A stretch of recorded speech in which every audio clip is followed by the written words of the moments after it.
찬송가 313장 찬양 드리도록 하겠습니다. 찬송가 313장입니다.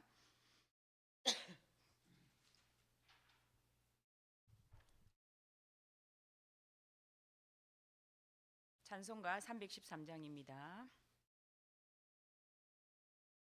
내 임금 예수 내 주여, 이제는 주님 앞에 한없는 은혜 받고서 내 생명 모두 드리오니, 그 풍성하시는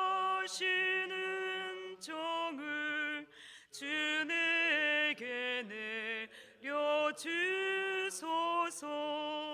내 임금 예수 내 주여, 내 허물은 덮으시고 주 십자가에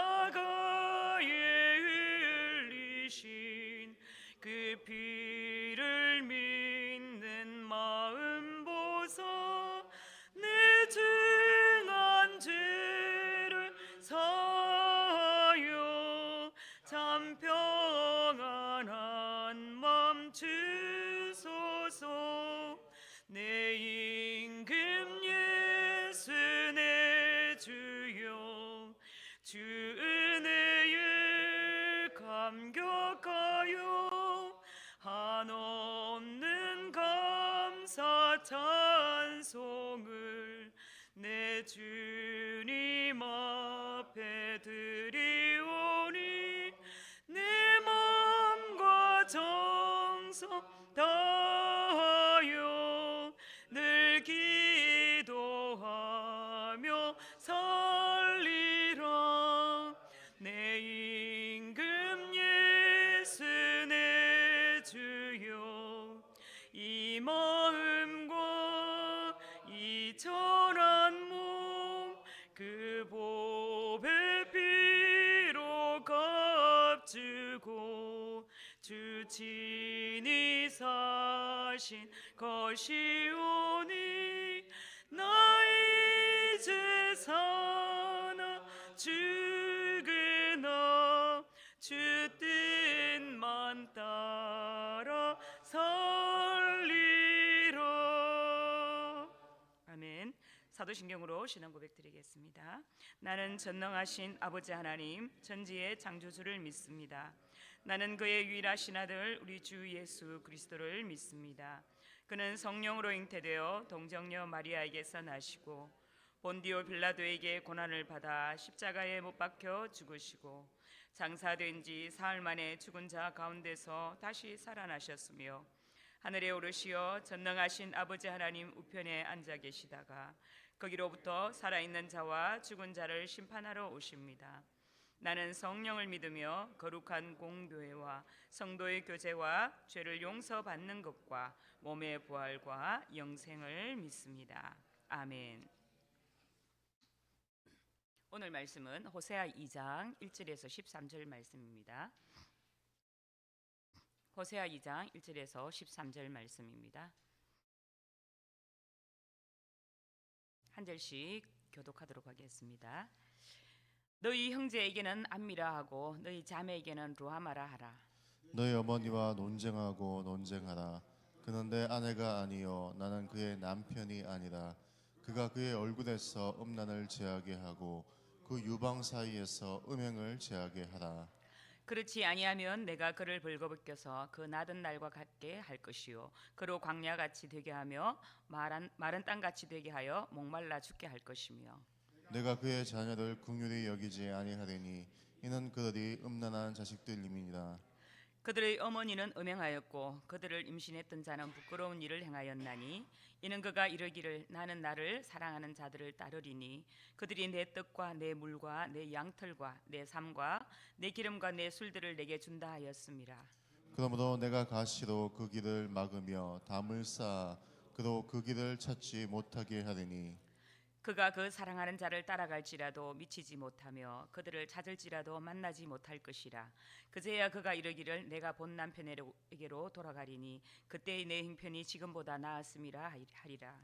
곡식과 새 포도주와 기름은 내가 그에게 준 것이요 그들이 바알을 위하여 쓴 음과 금도 내가 그에게 더하여 준 것이거늘 그가 알지 못하도다.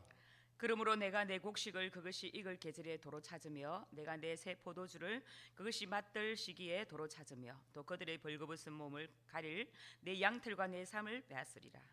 이제 내가 그 수치를 그 사랑하는 자의 눈앞에 드러내리니 그를 내 손에서 건져낼 사람이 없으리라.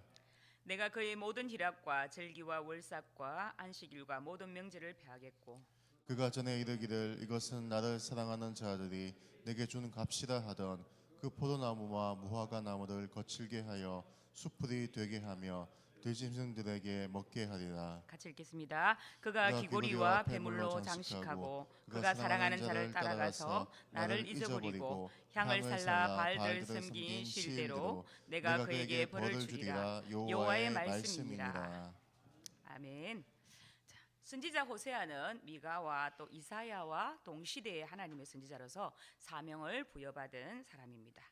남왕국 유다는 우시아 요담과 아스와 히스기야로 흐르는 그 시대였습니다. 반면에 북이스라엘 왕국에는 여로보암 2세가 통치하던 시대였다고 이렇게 밝히고 있습니다. 북왕국 이스라엘의 역사에서 이 여로보암의 2세 때는 최고의 정성기를 맞이한 시대였습니다.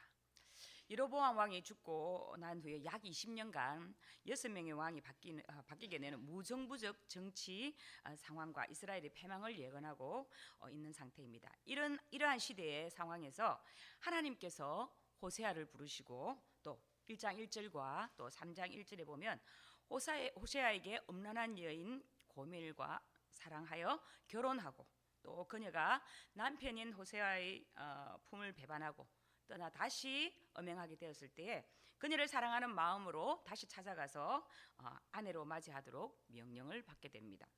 그 시대에 이러한 음란한 아내를 향한 일반적인 남편의 태도는 두 가지로 나타나는데요. 하나는 이혼 정서를 써주고 자신과 아무런 관계가 없는 자로 만드는 법적 조치를 취하는 것입니다. 또 다른 하나는 간음한 죄를 끝까지 물어서 이렇게 돌로 쳐 죽이는 형벌을 받게 되는 두 가지 형태가 있었습니다.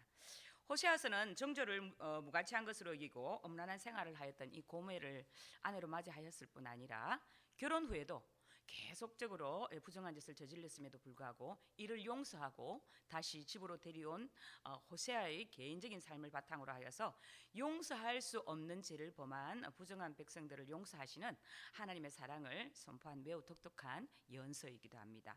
성경은 하나님과 하나님께서 택한 자들을 부부 관계로 이렇게 묘사하고 있는데요. 이것은 하나님과 그의 백성 사이에는 배타적 사랑, 즉 독점적인 사랑이 있어야 함을 나타내는데 만약 이 배타적 사랑의 관계가 깨어질 때는 부부 관계가 더 이상 유지될 수가 없는 것입니다. 성경에서 부부는 하나님께서 맺어주신 것으로 그 어떤 이유로도 그 관계를 깰 수가 없었지만 음행한 것만을 예외로 하여서 이혼을 허용한 것에서도 잘 드러나 있습니다.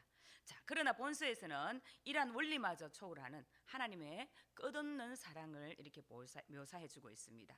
여기서 하나님은 음란하여 아내가 될 자격이 없는 여인을 아내로 삼는 큰 은총을 베푸셨으나 아내는 불성실하고도 엄행한 행위로 인해서 배신당한 남편의 이미지를 잘 묘사하고 있습니다. 호세아 2장은 호세의 딸 로루하마라고 하시고 셋째 아들을 로암미라고 이렇게 하신 하나님께서 이스라엘 백성들에게 암미, 루하마라고 하는 것이라는 말씀으로 시작됩니다. 암미와 루하마는 로암미와 로루하마의 로자가 빠진 것인데요. 암미는 나의 백성이라는 뜻을 가지고 있고 루하마는 긍휼히 여기시다라는 의미를 가지고 있습니다. 하나님께서 이스라엘을 자신의 백성으로 긍휼히 여기시겠다는 것이죠. 하지만 2절에서 하나님은 이스라엘이 우상숭배의 죄를 분명히 회개하도록 촉구하시고 그들의 어머니 고멜을 고발하라고 촉구하고 계십니다. 하나님께서 그의 안에 표현되는 이스라엘의 몸에서 음란과 음행을 제거하라고 합니다. 고멜과 같은 이스라엘은 이제 하나님의 아내가 아니며 하나님은 그들의 남편이 아니라고 하십니다. 이스라엘이 회개하지 않으면 그가 처음 태어나던 날과 같이 내가 그를 발가벗겨서 내버리신다는 것입니다. 그래서 하나님이 그를 사막처럼 메마르게 하고 메마른 땅처럼 갈라지게 하여서 이스라엘은 마침내 목이 타 죽게 할 것이라고 이렇게 말씀합니다. 또 하나님은 이스라엘이 낳은 자식들도 불쌍히 여기지 않으십니다. 그들도 음행하는 자식들이기 때문입니다. 그들의 죄의 영향력으로 자식들도 망하게 된다는 것이죠. 죄로 그 사람의 영혼과 인격을 파괴하는 것이 아닙니다. 죄의 영향력은 후손들에게 전달되어서 음란한 자녀가 되게 합니다. 5절에서 고멜은 자신의 죄악을 자랑합니다. 그녀는 나는 나의 정부들을 따라가겠다고 이렇게 하죠. 정부들이 고멜에게 먹을 것과 또 마실 것을 대며 고멜이 입는 트롯과 모시옷을 준다고 합니다. 또 고멜이 쓸 기름과 고멜이 마실 술을 댄다고 이렇게 합니다. 사단은 이렇게 우리를 유혹하죠. 이스라엘의 어머니가 이런 애인의 유혹에 넘어가서 애인을 따라 음행을 하게 됩니다. 이스라엘을 배웠던 여인이 부끄러운 일을 저질리게 된 것이죠. 하나님은 이스라엘이 우상 숭배하는 이유를 말씀하십니다. 하나님은 우상을 이렇게 연애하는 자라고 이렇게 합니다. 애인은 정식 부부의 관계가 아니라 일시적으로 맺어진 관계를 의미하죠. 이 관계는 일시적으로 즐기다가 필요 없으면 버리는 무책임한 관계입니다. 연애하는 자는 그에게 떡도 주고 물도 주고 양털과 삶과 기름과 술도 준다고 이렇게 유혹을 합니다. 자기를 따라오기만 하면 행복은 보장되어 있고 이렇게 꼬시게 되죠. 이스라엘의 우상들이 이렇게 유혹을 하였습니다. 지금도 사단이 이스라엘에게 이처럼 유혹하고 있는 것입니다. 사단은 자신을 따라오면 행복할 것처럼 말합니다. 우상을 쫓을 때 사단은 온갖 좋은 것을 다 줄 테니 하나님을 떠나도록 부추깁니다. 그러자 십자가의 길, 목자의 삶을 사느라 고생이 많은 순진한 이스라엘은 연애하는 자의 달콤한 유혹에 넘어가 그만 연애하는 자를 따라가게 되죠. 자, 유목민인 이스라엘 백성들은 참 이 삶은 굉장히 단순했습니다. 아침에 일어나서 양의 젖을 짜고 그 가죽으로 옷을 지어 입고 성막에 나가서 하나님께 제사를 드리고 또 율법도 낭독하고 오직 하나님만 의지하고 살았던 백성들입니다. 그러나 가나안 땅에 들어가니까 그들의 문화는 너무나 세련된 것이었습니다. 이스라엘 백성들은 광야에서 헤매던 모습 어찌 보면 거짓골이나 다름이 없었는데 비하면은 가나안 족속들은 굉장히 화려하고 아름답고 이뻐 보이고 또 옷은 삶으로 만든 이런 비단 수수리 옷을 입고 여러 가지 괄주를 먹고 얼굴은 너무 예쁘고 매력적입니다. 자, 시기가 오를 때 남녀가 함께 춤을 추며 사는 것을 보니까 눈이 휘둥그레졌습니다. 내 인생의 풍요 만족은 바알로부터 오는구나 라고 이렇게 생각한 이스라엘 백성들은 그들이 유혹에 빠져서 바알을 따라간 것입니다. 6절에 보면 그러므로 내가 가시로 그 길을 막으며 담을 쌓아 그를 그 길을 찾지 못하게 하리니 하나님이 이제 가시나무로 이스라엘의 길을 막으십니다. 발람이 이스라엘을 저주하려는 미혹에 빠졌습니다. 그때 하나님이 칼을 들고 막으신 것과 같습니다. 하나님은 담을 둘러쳐서 그 길을 찾지 못하게 하십니다. 하나님은 이들을 불쌍히 여기시고 연애하는 자를 따라가지 못하도록 그 길을 가로막으시며 또 담을 쌓아 그 길을 찾지 못하게 이렇게 하셨습니다. 가시밭길에 담까지 있으니 얼마나 고생과 환난이 많았겠습니까? 이스라엘이 아수르와 같은 강대국을 의지하고 또 세상 쾌락을 쫓아가면 그 인생의 꽃길이 펼쳐지리라 예상을 했습니다. 그러나 실은 노예와 같이 착취당하고 가전 수치와 멸시를 당하였습니다. 이스라엘은 아수르를 따라갔지만 사실은 아수르에 의해서 망하게 됩니다. 하나님께서 사랑하시는 이스라엘에게 이렇게 가시밭길을 가게 하시고 담을 쌓으시는 목적이 무엇일까요? 7절 말씀에 이스라엘이 애인을 쫓아다녀도 애인을 따라잡지 못할 것이며 애인을 찾아다녀도 어디에서도 애인을 만나지 못할 것입니다. 그제서야 이스라엘은 이제는 발길을 돌려서 나의 남편에게로 돌아가야지라고 말합니다. 나의 형편이 지금보다 하나님과 함께 있을 그때가 더 좋았다라고 할 것입니다. 하나님이 이들이 우상을 섬기는 삶이 얼마나 고통스럽고 험난한 길인가를 알게 하십니다. 본 남편이신 하나님을 따르는 삶이 훨씬 은혜롭고 행복한 삶인 것을 깨닫게 하십니다. 8절은 이스라엘에게 곡식과 포도주와 기름을 주신 분은 하나님이시라고 말씀하고 있습니다. 하나님이 이스라엘에게 은과 금을 넉넉하게 주었습니다. 이스라엘은 그것을 전혀 모르고 그것을 바알에게 준 것처럼 생각했습니다. 바알이 준 것처럼 생각했습니다. 그들은 금과 은과 은으로 바알의 우상들을 만들었습니다. 하나님 주신 축복을 바알의 신에게 바쳤던 것이죠. 그러므로 곡식이 익을 때는 하나님이 준 그 곡식을 빼앗고 포도주의 맛이 덜 무렵에는 그 포도주를 빼앗으십니다. 또 벗은 몸을 가리라고 준 양털과 모시도 빼앗아 버리십니다. 그들을 가난하게 하시고 그들을 헐벗게 하시고 부끄럽게 하시고 그들의 수치를 당하게 하십니다.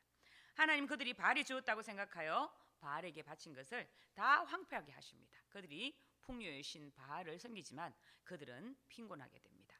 이를 통해서 하나님은 모든 축복을 주시는 분이 바알이 아니요 하나님이심을 깨닫게 하십니다. 10절과 11절 말씀에는 이제 하나님이 이스라엘의 정부들이 보는 앞에서 부끄러운 곳을 드러나도록 그의 옷을 벗기십니다. 하나님의 손에서 이스라엘을 구해줄 강대국은 하나도 없을 것이라는 것입니다. 또 하나님은 이스라엘이 즐거워하는 모든 것을 제거해 버리십니다. 땅의 결실을 맺지 못하기에 절기가 와도 축제를 즐길 수가 없고 제물을 드릴 것이 없기에 제사를 드릴 수도 없습니다. 모든 명절이 폐하여졌기에 즐거움도 사라집니다. 연례적인 순례 축제와 원래적인 초하룻날의 안식일, 그 모든 절기가 폐지됩니다. 정부들이 저에게 준 몸값이라고 자랑하던 포도나무와 무화과나무들을 하나님이 모조리 망쳐놓을 것이라고 이렇게 말씀을 합니다. 하나님이 그것들을 수풀로 만들어서 들짐승들이 그 열매를 따먹도록 할 것이며 또 하나님 이를 통하여 이스라엘이 강대국을 의지하고 그들이 신을 섬기는 것이 얼마나 고통스러운 것인가를 알게 하십니다. 하나님을 사랑하고 섬기는 것이 얼마나 큰 축복인가를 깨닫게 하십니다. 이러한 깨달음이 가장 중요한 것입니다. 하나님 섬기는 것이 행복이요 하나님 떠나 사는 것이 불행이라는 것을 이제 깨닫게 되는 것이 중요한 것입니다. 그것을 깨달아야 그들이 기쁨으로 하나님을 섬기게 된다는 것이죠. 이스라엘이 또한 바알신들에게 분향하였습니다. 귀고리와 목걸이로 몸단장을 하고 정부들을 쫓아다니면서 하나님을 잊어버렸습니다. 하나님은 죄가 없는 자를 벌하시는 폭군이 아니십니다. 항상 인간의 범죄한 기간과 불량의 질을 따라 심판하시는 공의의 하나님이십니다. 하나님께서 사랑하는 이스라엘을 이렇게 가혹하게 징계하시는 것은 죄의 심각성을 깨닫게 하기 위해서입니다.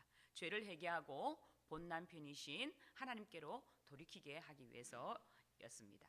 하나님께서는 이스라엘이 아무런 자격이 없음에도 불구하고 구속사의 주역으로 선택하시고 또 애굽의 노예된 상태에서 구원하여 당신의 언약 백성으로 삼으셨습니다. 그러나 이스라엘 백성은 하나님의 사랑을 저버리고 또 끊임없이 배신을 거듭하였던 것이죠. 하나님 역시 공의로우신 분으로서 이스라엘의 죄악을 심판치 않으실 수가 없기에 그들이 고난의 가운데 빠뜨리고 또 이방의 침략을 받아 멸망하도록 만드셨습니다. 그러나 하나님의 놀라운 사랑은 그들의 멸망의 상태에서 신음하도록 내팽겨 치지 않으시고 구속사의 주역으로 다시 일어나게 하셨던 것이죠. 이러한 하나님의 특별한 사랑은 최초 인류 시조 아담 이후에 끊임없이 타락의 길을 걸으며 멸망받을 수밖에 없는 인간에게 독생자 예수 그리스도를 보내셔서 십자가의 죽으심으로 이 구원하신 하나님의 사랑으로 완성되게 됩니다. 오늘 말씀을 통해서 하나님은 우리에게 무엇을 말씀하십니까? 거짓된 축복에 유혹되지 말라는 것입니다. 그러나 우리가 살고 있는 세상은 지금 어떠합니까? 언제나 우리의 눈에 보이는 것들은 우리의 신앙과 믿음을 흔들고 있습니다. 열심히 믿음 생활 잘 하다가도 믿지 않는 가족이나 형제들이 좋은 아파트, 좋은 차에 여유를 부리며 사는 것을 보면 나는 열심히 예수 믿고 믿음으로 사는데 왜 이럴까? 정말 하나님은 살아계신가? 의문을 갖게 됩니다. 하나님을 모르는 모든 사람들은 세상에서 모든 것을 즐기고 누리고 사는데 나는 허구한 날 주여라고 외치는데도 부르짖어 받는데도 손에 잡히는 것은 하나도 없는 것 같아 보입니다. 자, 그러나 성경은 뭐라고 말씀을 하고 있을까요?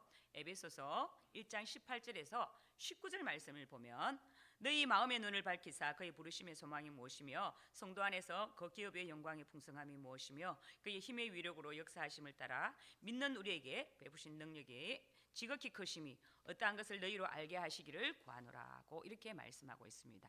성도들의 축복은 이 세상에서 많은 것을 소유하거나 누리는 것에 있지 않습니다. 왜냐하면 장차 우리에게 나타날 영광과 좋게 비교할 수가 없기 때문입니다. 자, 그러므로 이 세상에 성이 우리를 유혹하고 비교한다고 해도 흔들리지 말아야 합니다. 그 이유가 무엇이겠습니까? 예수 믿는 성도에게는 하나님의 자신이 우리의 상급이요 또 축복이기 때문입니다. 이 세상의 것을 너무 많이 갖고 있으면 하나님 나라 천국의 것을 소유할 수가 없습니다. 하나님을 더 알아가고 그 하나님의 뜻대로 순종하며 하나님 주시는 평안과 기쁨은 이 세상의 것으로 얻을 수가 없기 때문입니다. 그러므로 참된 신앙은 하나님 한 분만으로 충분하다는 것을 고백하는 것입니다. 시편 23편 1절에 보면 여호와는 나의 목자시니 내게 부족함이 없으리로다. 이 고백이 넘칠 때 하나님이 그분이 내 인생의 해답이 되는 것입니다. 오늘 우리를 질투하시기까지 사랑하신 하나님 음성을 들을 수 있기를 간절히 원합니다. 구원받는 하나님의 백성들이 이 세상의 거짓된 축복의 유혹에 빠져서 하나님의 은혜를 잊어버린 그들을 보시면서 안타까워하시고 또 가슴 답답해하시는 하나님의 마음을 우리가 깨달으시기를 바랍니다. 지금까지 살아온 인생, 내가 이루고 성취할 것은 아무것도 없습니다. 모든 것이 하나님 께로부터 온 하나님의 은혜, 축복, 선물입니다. 오늘 우리를 질투하시기까지 사랑하시는 그 하나님의 사랑에 응답하며 살아가는 우리 삼성교회 성도들이 되시기를 주님의 이름으로 간절히 소망합니다. 기도하겠습니다.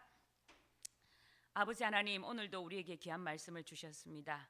세상을 따라가며 열심히 세상의 것을 누리며 살다가 보니 아버지 하나님을 잃어버리고 살아갈 때가 얼마나 많았습니까? 우리는 열심히 예배를 드리며 하나님 앞에 물질 드리며 헌신하며 살아간다고 하지만 혹시 내 안에 또 다른 우상을 섬기며 살고 있지는 않습니까? 하나님, 우리의 모습을 돌아보며 또 세상의 것, 돈과 세상의 많은 것들을 나에게서 우상으로 섬기며 살아가는 내 모습들을 깨끗하게 제거하여서 하나님 앞에 온전한 하나님의 그 사랑을 아버지 누리며 살아갈 수 있는 성도들 되기를 간절히 소망합니다. 오늘도 이 주신 말씀을 부여잡고 하루를 살기 원합니다. 모든 것이 하나님의 은혜입니다. 모든 주신 것은 하나님의 선물이요 축복이었습니다. 그것을 알기에 부족한 것이 있어도 불평하지 아니하며 원망하지 아니하며 늘 입술에 감사와 아버지 하나님의 은혜에 감사와 사랑이 넘치는 그런 입술이 될 수 있도록 붙잡아 주셔서 오늘도 우리 입술을 감사를 찬양하는 그런 입술이 되게 하시기를 간절히 소망합니다. 오늘도 이 말씀 의지하여 살기를 원하며 우리 주 예수 그리스도 이름으로 기도드립니다. 아멘. 하늘에 계신 우리 아버지, 아버지의 이름을 거룩하게 하시며 아버지의 나라가 오게 하시며 아버지의 뜻이 하늘에서와 같이 땅에서도 이루어지게 하소서. 오늘 우리에게 일용할 양식을 주시고 우리가 우리에게 잘못한 사람을 용서하여 준 것 같이 우리 죄를 용서하여 주시고 우리를 시험에 빠지지 않게 하시고 악에서 구하소서. 나라와 권능과 영광이 영원히 아버지의 것입니다. 아멘. 오늘의 기도 제목을 함께 나누겠습니다. 나라와 한국교회를 위해 대구 성시아를 위해 기도하겠습니다. 대통령과 위승자들을 위해서 모든 영역에 주님의 통치가 일어나도록 또 정치가 안정되고 경제가 성장하는 나라가 되도록 북한 독재체제 정권이 무너지고 북한 교회들이 회복되도록 또 한국교회 제2의 부흥이 일어나도록 대구에 복음이 전파되어서 성시아 위에 복음을 위해서 함께 기도해 주시고 목요 전도팀들에게 은혜를 부어주셔서 복음의 열매 영혼 구원의 역사가 우리 삼성교회 일어나도록 위해서 주여 외치고 기도하겠습니다. 주여